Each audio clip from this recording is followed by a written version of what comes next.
little bit about what sustainable water might mean in global terms? Yeah, sustainable water in global terms, what might that mean? I think that sustainable water probably means so many different things to different people. For me, it means sustainable use of the water globally, and I feel quite strongly about that because I feel that sustainable water at a local level, although it's very needed, I think that we can make sustainability locally probably relatively easily, but that might be at the expense of some other sustainability somewhere else. And what particular challenges does the UK face in getting itself to a sustainable footing on water? Well, I think that we've got to think about water in a really big picture, even just for ourselves in the UK. We have a direct water use, which is the water which we take from our utility companies of, let's say for the sake of argument, 150 litres per day. But we've got an indirect water use, which is the water that's embedded in all of our food and t-shirts and coffee and products. And that's 20 to 30 times the direct use. So I think that we need to start to think that sustainability of our water is more than, first of all, the utility water that we buy, that we need to be thinking, where does all of that water come from in our grown food? Overlying all of that, how well are we using the water resources in our own nation? Are we using those to the full extent to improve our water sustainability overall? Now, the ICE has produced a report which reveals the UK's not as secure on water resources as it might like to think it is. Could you tell us some of the key points from that report, please?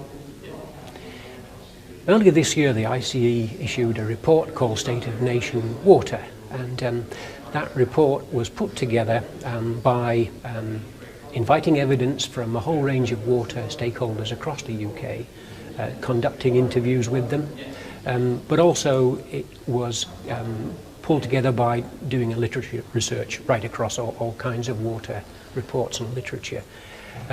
We concluded at the end of that evidence gathering and research that water security in the UK isn't as good as perhaps we even thought it might be. And I guess you could say that that might have something to do with the fact that we issued it at around the same time we were having a drought. But I think that we've known for some time, really, in our heart of hearts, that our supply-demand balance isn't quite where it should be. So, no, in our report we've been fairly hard-hitting and said that we think that water security in the UK, on a scale of 1 to 10, is only around 4. And what needs to happen to improve our water security? Well, the ICE report makes a number of recommendations whereby we think that the water security position can be improved, and there are 3 broad areas. One is around leadership, and I think that we've been, I suppose, quite controversial in suggesting that around the water security achievement, we need to see more demonstrable leadership at government level around how we're going to get there. So our first recommendation has been that a UK water security task force should be put together, and that it should prepare what we're calling a roadmap to water security, a roadmap which is understandable by the UK residents.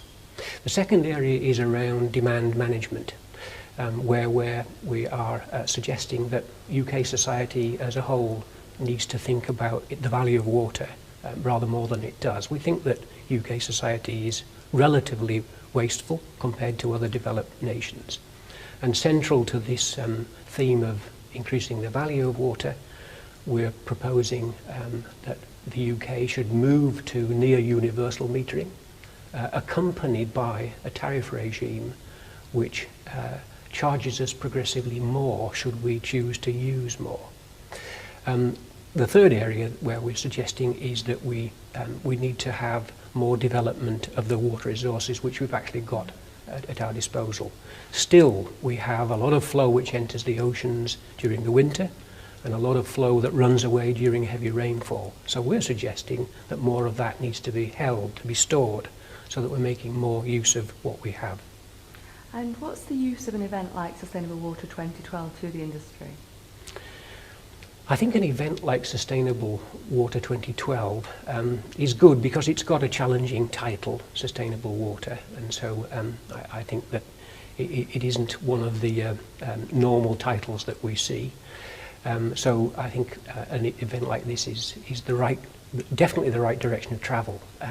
I would say though that there is a but, and that I think an event like this needs to be more inclusive of water users that are not dominated, if you like, around the utility business. And I would have liked to see in events like this much more people who are growing food and others that are using water for energy production, for example.